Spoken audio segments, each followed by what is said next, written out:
Hey, welcome to Tape, powered by Ram Motor Trend's back-to-back winner of Truck of the Year. I'm Ryan Dixon. I'm a writer for Sportsnet.ca. Joining me on the other line, as always, Sportsnet's NHL editor, Rory Boylan. Some great playoff games so far. Sometimes that second round, that third round kind of dips a little bit in a normal year, but I think we're all just hungry for hockey this point, and we're getting some awesome games so far. Some pushback from the Lightning, some pushback from the Vancouver Canucks that we'll get to here shortly that I did not expect and see coming. And you know what? I even have to admit, I kind of like watching the New York Islanders play. Crazy. I was asked our beloved one-time tape-to-tape producer Sam McKee. I don't know if he's just being a bitter Leafs fan, but he was like, "I'd rather have a team that loses in the first round than makes it to the second round and plays boring hockey." And I was like, "Well, you know what? New Jersey Devils fans are not giving back those Stanley Cup rings, so I'm sure the Islanders fans are smiling." We're gonna get to them on a future pod for sure. We have to talk some Islanders. Maybe we'll bring in Justin Bourne so he can deep dive on that. Today, though, it's Iain MacIntyre. He's going to be talking about the Vancouver Canucks. And as you mentioned, Rory, a great showing from the Canucks on Tuesday night in Game 2 versus Vegas. We're also going to put a bow on the seasons for the Canadiens and Calgary Flames. We haven't had a chance to do that since they got bounced. So we got a trade to talk about. I almost said Sammy Kapanen. Kasperi Kapanen going back to the team that drafted him, the Pittsburgh Penguins, and the Leafs already winning some fans, or making their fans at least come out of the darkness a little bit with what most are viewing as a strong move there. But forget all that. Let's bring in Iain MacIntyre so we can talk a little Canucks. Okay, here he is. Pleased to be joined now by Sportsnet's Iain MacIntyre. He, of course, covers the Vancouver Canucks. Iain, if there was any doubt the Canucks had bitten off a little more than they could chew after Game 1 when they got whipped by Vegas, it really seems like they answered it with a solid win and really pushing back on several fronts in Game 2. Yeah, they had to respond. Otherwise, it looked like the series might be over in 3 games, the way it opened for Vegas. The Knights are so dominant. So strong. Their 5-on-5 game is as good as anybody's, and the Canucks had a crash.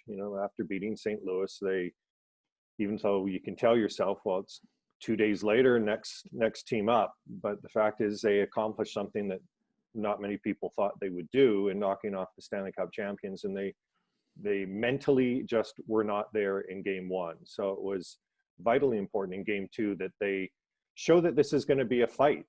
I love one of the things that Travis Green said halfway through that St. Louis series when the Blues had come back from an 0-2 deficit. It looked like they had seized control of the series, and it was going to be very difficult for the Canucks. And Travis Green said he loved where his team was. He loved that they were standing in toe-to-toe with the Stanley Cup champions and had turned it into a best of 3. I'm not sure the Canucks or many teams can stand toe-to-toe with the Vegas Golden Knights, but the Canucks at least got themselves into the fight in Game 2. They showed that they're not going to go willingly from these playoffs, and they've turned it into a best of 5. And trying to beat Vegas 3 times in 5 games is still a huge ask for this team, but it's a little less daunting than best of 7. So we'll see what happens in Game 3, but certainly the Canucks look like they're making a series of this. One of the storylines, Ian, out of Game 1 was how well Vegas was able to shut down and stay on top of Quinn Hughes. So important he is to Vancouver's blue line. So I'm just curious, how did the Canucks and Travis Green even respond to that in Game 2? How did Quinn Hughes respond to that? And what do you think that means to this series going forward from here? Well, the Canucks need Hughes. He's the best defenseman they've ever had. And I know that always sounds ridiculous every time it comes out of my mouth because he's played one season plus 5 games. But he is that good. And somebody that good is always going to make a difference for his team. So they're going to need Quinn Hughes. He was a little bit better in Game 2. A bunch of guys were a lot better. Elias Pettersson was a lot better. Jacob Markstrom was a lot better. Most of the team was better in Game 2. Quinn Hughes was a little bit better. His ice time was still under 18 minutes, which I think reflects a couple of things. It reflects that the Canucks one wire to wire, so they weren't chasing goals and they weren't chasing the game. But it also reflects that Hughes has still got to kind of find his way here against the Golden Knights, who are a different animal than what the Blues were. I think he'll be fine because he's the kind of player who he has such an incredible hockey IQ to go with all that skill that we see. He's always figured out each challenge that's come his way, and I think he'll figure out the challenge here. But it is tough for him. Vegas is taking away his space on the power play. They're overplaying the point. They're not letting Hughes go side to side, either with the puck or with a pass. And it's a challenge for him. He's 20 years old. He's never seen anything like this. I think he's going to figure it out, but the Canucks still need him to be a little better than what he has been if they have any chance at all to win this series. I'm going to read a tweet from our Sportsnet pal, Nick Alberga. He said, can't help but notice a lot of Jonathan Toews qualities in Bo Horvat. What can you say about the Canucks captain in the playoffs leading goal scorer? Leading by example, leading from the front. And I like the comparison as well, because Horvat is kind of that way. His game, his defensive game isn't quite yet where Toews was in his prime, but he's getting there, and he's close to that. He's just a guy who goes out, leads by example. He's probably a better quote than Jonathan Toews after the game. Toews wasn't quite as bad as Joe Sakic, as for a quote. But sure. I smell a list for Dutsy. He never did fill your notebook. He's gotten better. Toews has later on in his career, more talkative. But Horvat, he's the kind of player who makes his team go. And another comparison that I like, even though they're very different players, but people on the West Coast would certainly understand the context, is he's a bit like Ryan Kesler in that when the Canucks had their best era as a franchise in 50 years, that was the Henrik Sedin's, Daniel Sedin, Ryan Kesler team, Roberto Luongo. Won a bunch of, I think it was 6 straight division titles. They went to the Cup in 2011. Well, Henrik Sedin won a scoring title and was an MVP in the National Hockey League, and yet playing behind him was Ryan Kesler. And on a lot of nights, Ryan Kesler actually kind of drove the energy, drove the team, and Bo Horvat does that now for the Canucks. Very different guy, very different player than Kesler, although there are similarities in their play as well. But playing behind Elias Pettersson, theoretically, he's still the guy who drives the team on a lot of nights. And it doesn't mean that Pettersson isn't. It's just there's such a dynamic to Horvat, as there was to Kesler, as there was to Toews, that they're able to do that. So let's talk about Elias Pettersson. I love watching him play. And Elias. Yes, I always get that mixed up. Yeah, you know what? I get it wrong as well. He is actually, it's not Elias, but that's the best that I can do. It's Elias or something like that. Petey.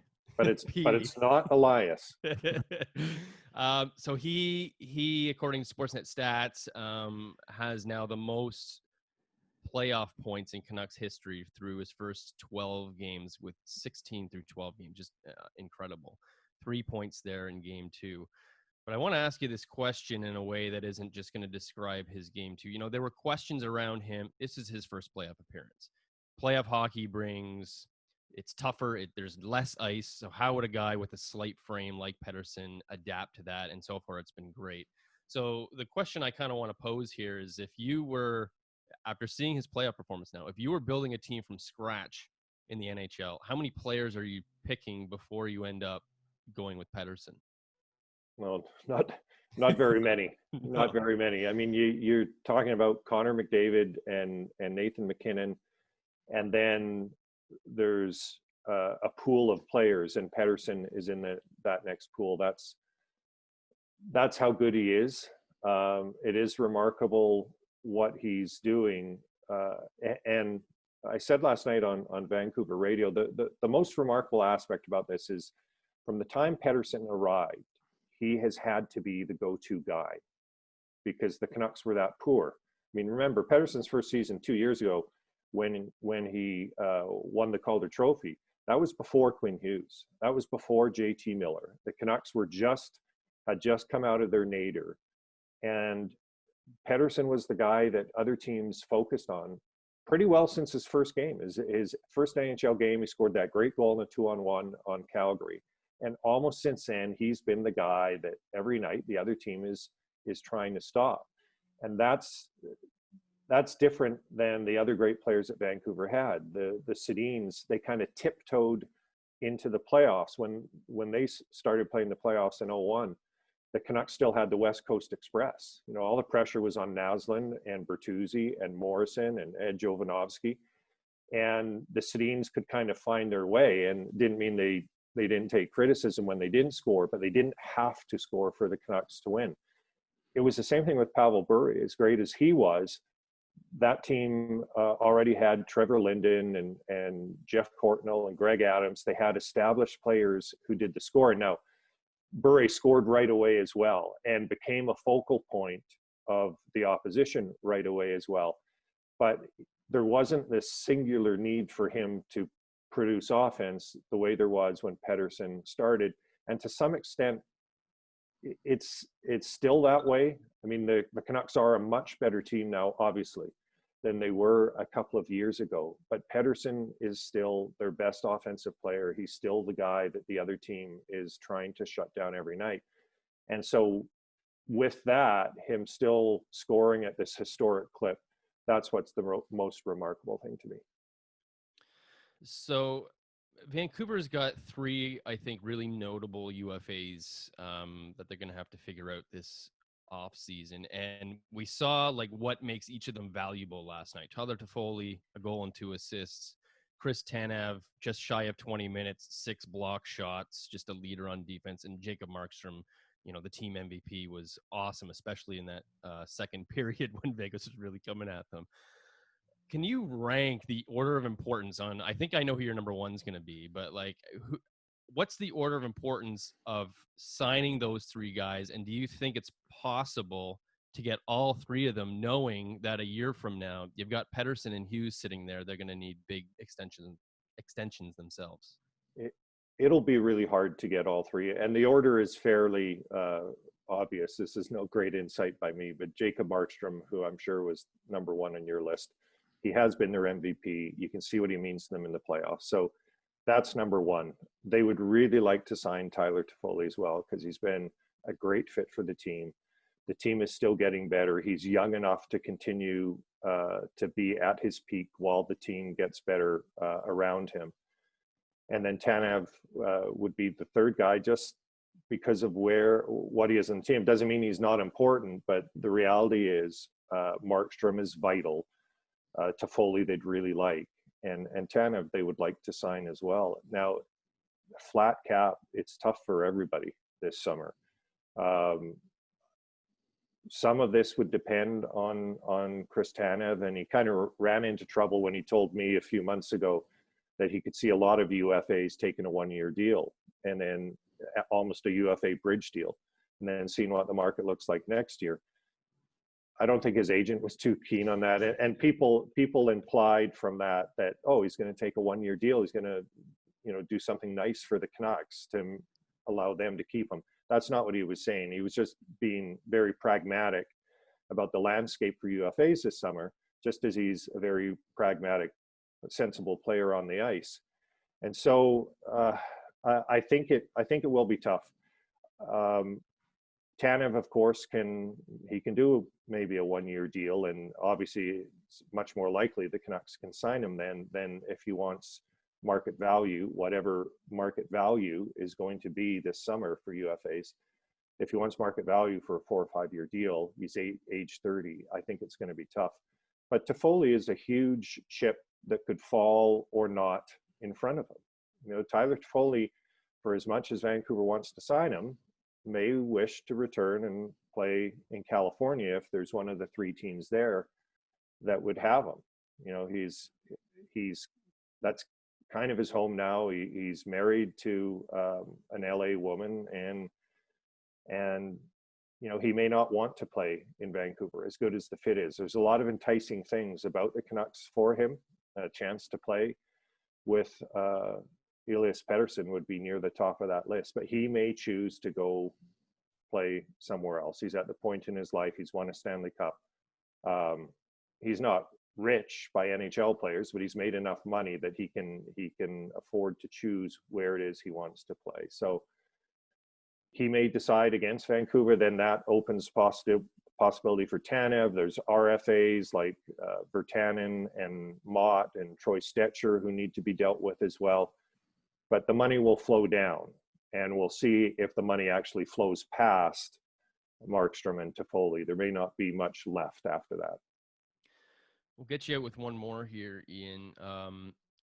This season was all about just taking that next step for the Canucks, and I think that pretty much meant getting to the playoffs and getting some experience there. And if you won a round, then that's great. But I think they've even exceeded that, like gone well beyond. And as you mentioned off the top, it's not just getting here, but how they did it. Like losing those 2 games to the Blues, having a 2-2 series, and then coming back and winning those 2, getting blown out by Vegas in game 1, and then being able to fight back and win that crucial game 2. So a lot of character that we've seen from this team, along with the young players just playing outstanding hockey. So Canucks fans are going to get excited here. Does this team remind you of any other team in the past? And do you see them just kind of like on a rocket ship now, a straight arrow up, or is there any reason to kind of step back and say next year, what are reasonable expectations for this team next year, regardless of how they go out or even if they go the rest of the way this season? Yeah, well, the problem is that rocket ride is rarely just straight. Improvement isn't always linear. In fact, it's rarely just even. But it certainly does look like a team that's going to continue to get better. It's a team unlike any the Canucks have had because of how poor they were and how exhaustively they had to actually rebuild the team. And so it's not like when the Sedins came along and joined the West Coast Express team, or when Burry came along, or Linden for that matter, in an earlier generation. There's a whole bunch of guys who have arrived all at the same time.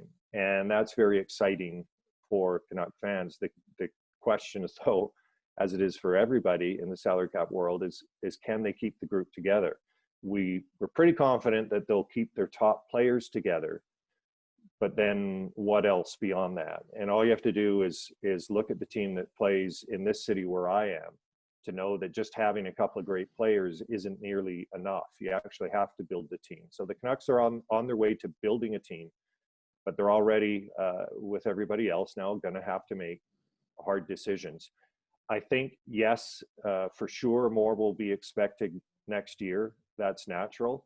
I think the Canucks, although they always plan to be in the playoffs, they'll have a sense when this is over that they, at the very least, they'll understand they've done better than what everybody else thought they would. Whether that means they feel they overachieved in their own mind, it's questionable. But they know what people thought they were going to do this year, and nobody thought they'd be in the final 8.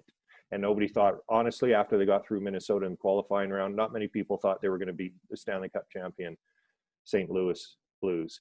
So there is going to be more expected. I think the team will be better, even if some of the pieces who are here now are missing. The fact that Hughes and Pettersson and Besser and Horvat, and I really think that they'll find a way to re-sign Jacob Markstrom.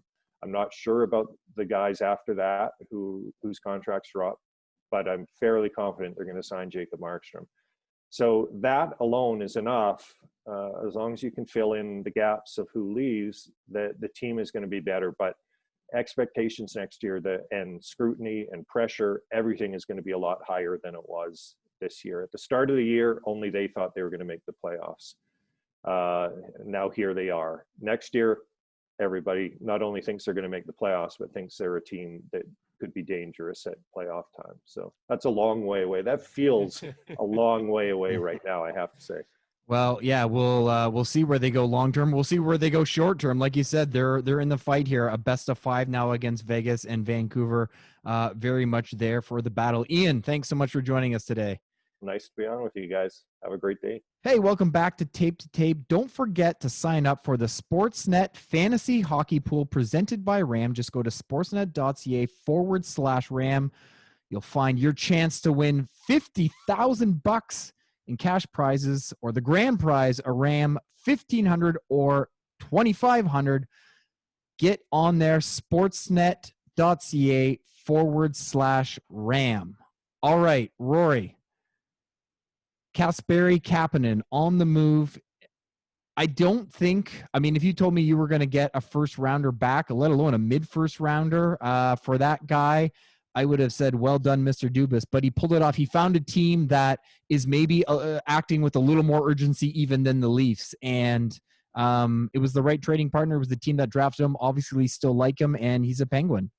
These are the kind of trades that really blow up. When we're trying to come up with fake trades, and sometimes I react like, I don't think that's really realistic. This team would. This is the kind of trade that's like never. Keep dreaming, Leaf fan. Exactly. What does Pittsburgh get out of this? A third liner, but it's. I assume Kapanen is going to be in that top 6 to start next year. He's going to be with Malkin or Crosby, and that's why they made that move. It's been said many times, Pittsburgh's just trying to keep their window to win open, and so they want to give Malkin and Crosby some good players to play with. Maybe he ends up on the third line like he did with Toronto, but I don't think you're giving up a first-round pick plus for a third-line winger. I think that's the design, is to put him up there, and maybe he hits. I like Kapanen as a player. I think he's feisty. I think he's got a little offensive upside. He had a pretty good year. It just wasn't a fit in Toronto. They're so loaded with forwards and wingers.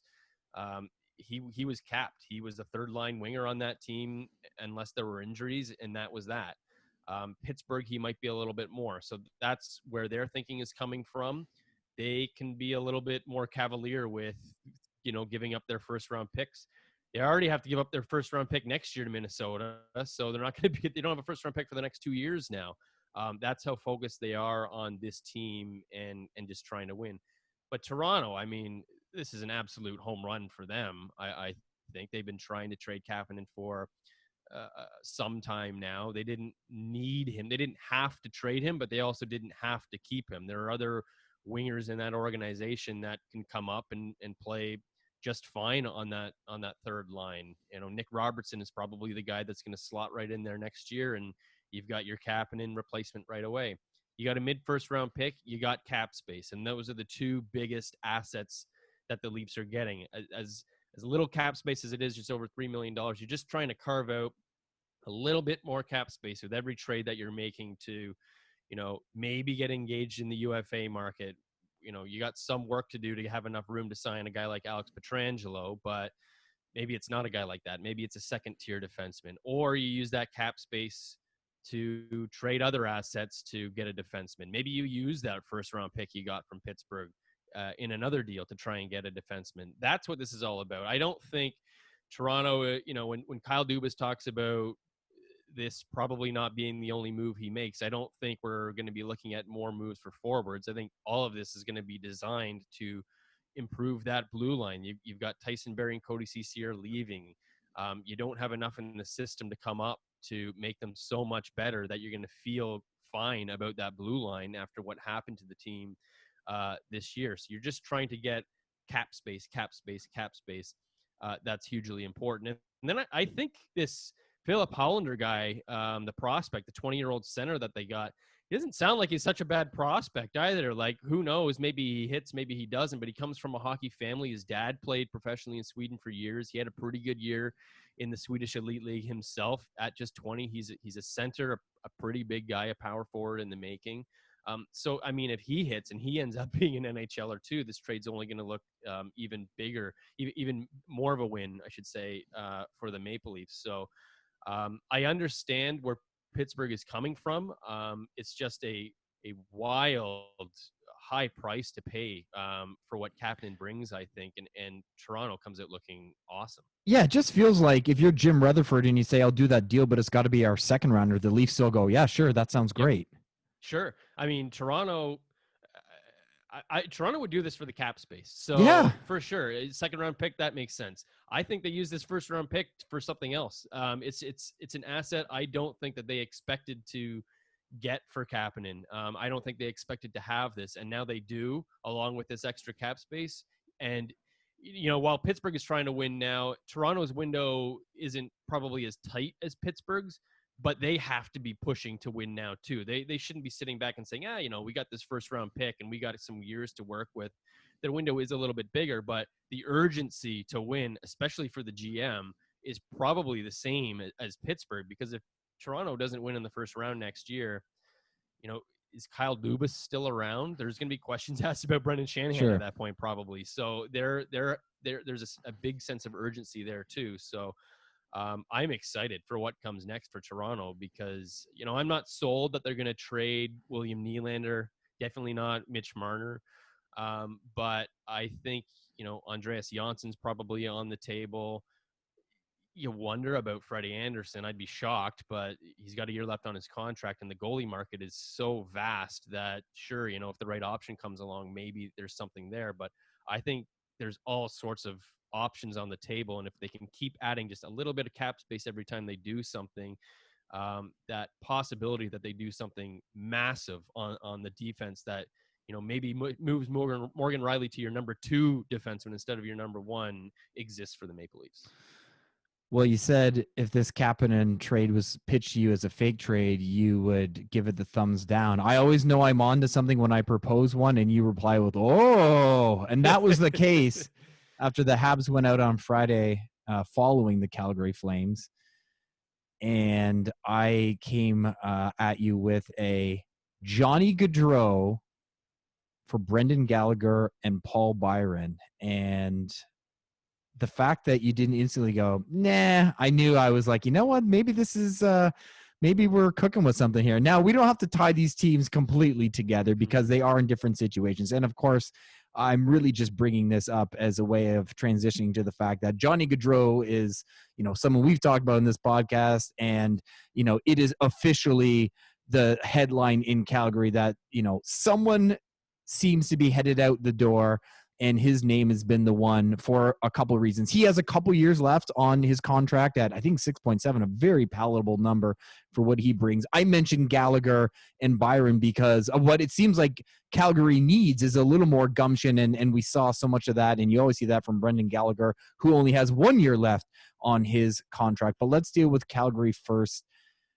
I mean, is it a foregone conclusion at this point that a mega person is moving out of that city, or do you think, Brad Treliving is no fool. He doesn't want to sell low. How do you see things going here? I think something's happening. I would be shocked if Johnny Gaudreau is back with this team last year. And Eric Francis's column early this week after Brad Treliving talked, he noted that, when Treliving speaks to the media and he's asked about a player's struggles, he generally will defend that player. That's what his stance always is. And it's not that he threw Gaudreau under the bus, but he didn't completely defend him. He acknowledged that some players needed to be better, needed to do more, play more to their strengths, and that he really thinks the Flames should still be playing right now.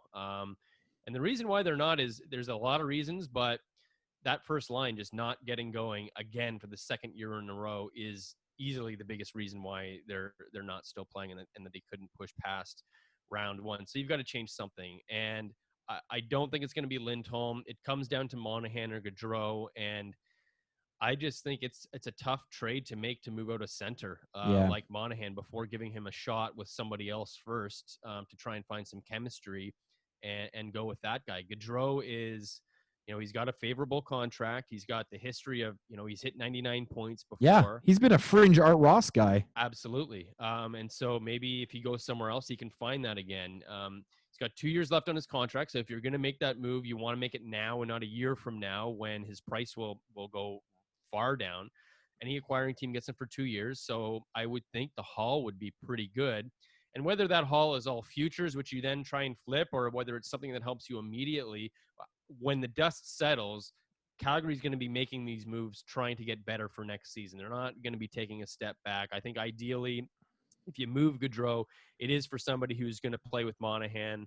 and be, have some high ceiling offensive upside there to him. Maybe you're doing it for depth.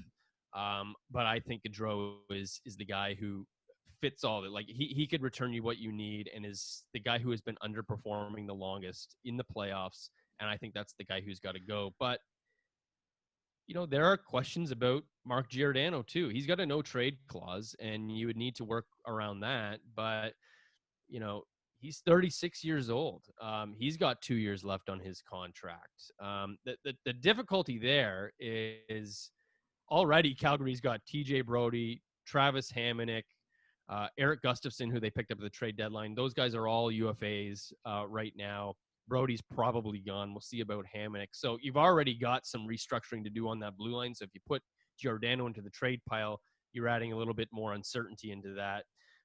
But maybe, as Elliot Friedman reported on Saturday headlines. Big night for Elliot yeah, on SNL. On Saturday headlines that, Oliver Ekman-Larsson might be available from the Arizona Coyotes. And that's juicy.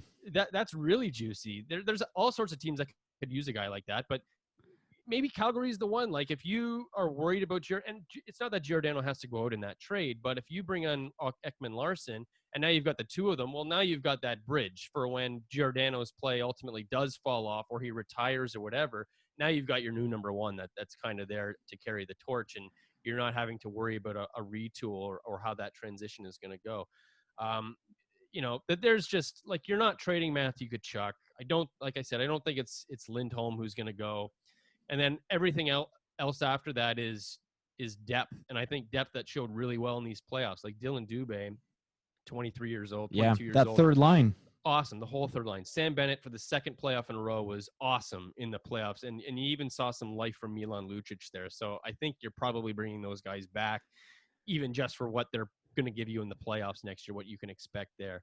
I think they could use a little bit of an upgrade on the second line, but these are all like, there's no other trade chip on this team that is going to get you a return that is going to keep you going forward other than Gaudreau. Like a guy in his prime like that, he's just the most likely. I don't see any way around it, to be honest, after two disappointing playoff performances in a row. Yeah, it's funny how the conversation changed so quickly with Calgary, because early in the playoffs, they obviously beat the Jets, and even early against Dallas, we were talking about, like you said, that third line was coming through. It felt like, hey, maybe there is something here. And then, the way Dallas came back on them, it really flipped things. The conversation flipped around Montreal too, big picture, but from bad to good, really, because of the way the Canadiens showed in the qualifying round versus Pittsburgh, and even in a series against Philadelphia, won 6 games, and you could make a strong argument the Canadiens certainly could have pushed to 7 and maybe even won.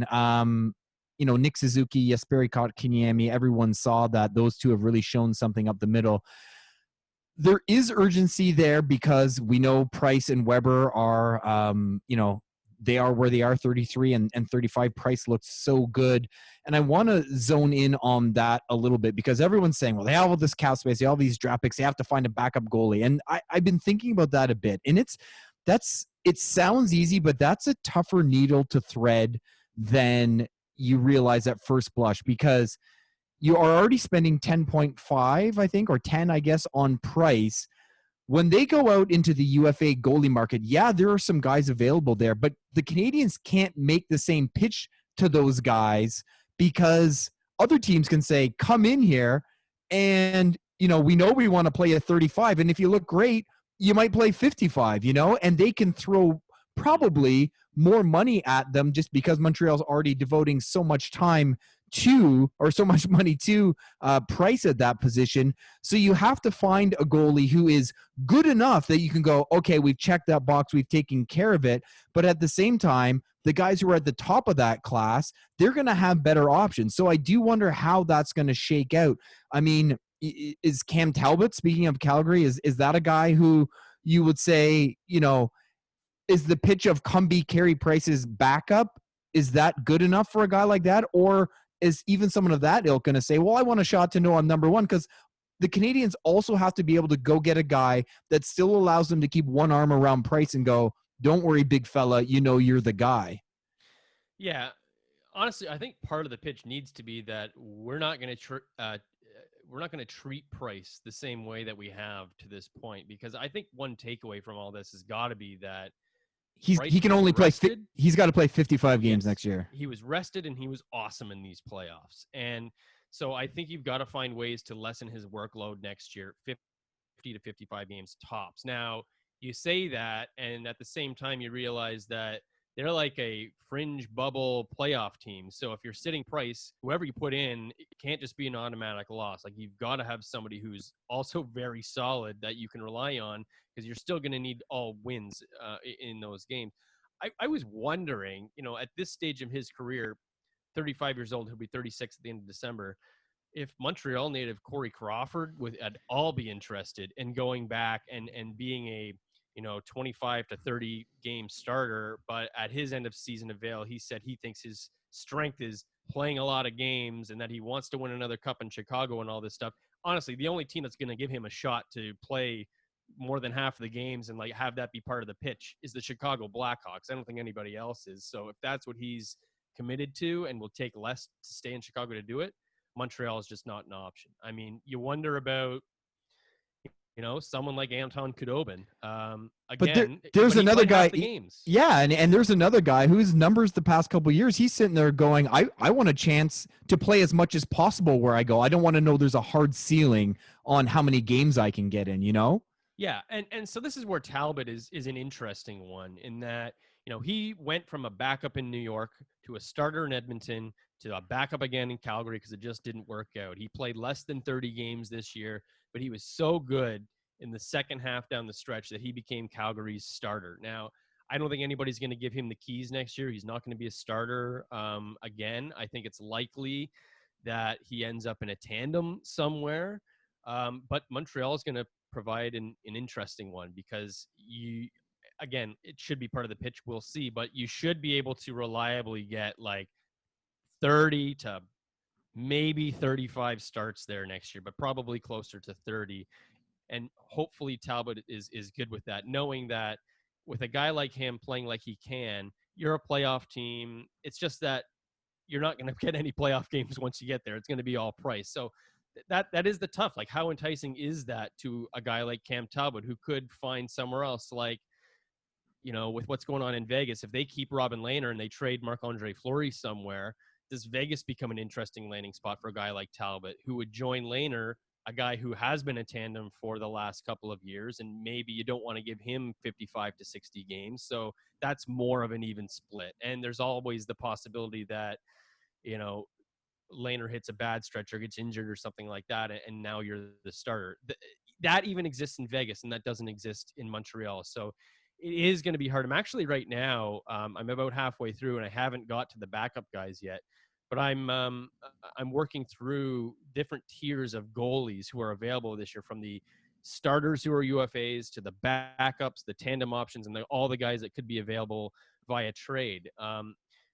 Would you be interested in a Craig Anderson for a role like that? Would Craig Anderson be interested in that? I mean, he's not – I don't know if he's enough of a sure thing. His save percentage has been around 900 for 3 years now.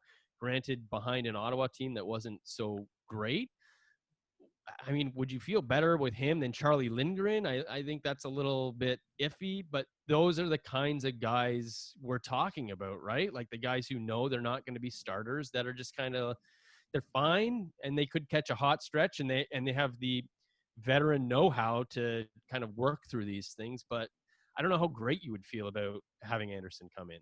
No, and the problem is, once you've kind of hitched your wagon to someone, if it doesn't work, I mean, yeah, okay, I guess you can go out and make a trade once the season has started, but I kind of feel like this is a decision that gets made in the first couple days of free agency, and it better be the right one, because you don't find out until 2.5 months into the season when the guy's had 12 starts and you're going, okay, he's just not getting it done. Well, now we're hosed again, right? So we will see. Like I said, I feel like that's just a little tougher needle to thread than it sounds like for the Habs. Lots of intrigue for sure for these Canadian teams heading into the offseason, but lots of playoff hockey to go before we get there. All right. Thanks so much for listening today. Thanks to Iain MacIntyre for joining us and bringing us up to speed on the Canucks. Thanks to our producers, Mike Desoni and Michael Mayers. Thanks as always to my co-host, Rory Boylan. Check back next week for more Glass Island hockey action on Tape to Tape.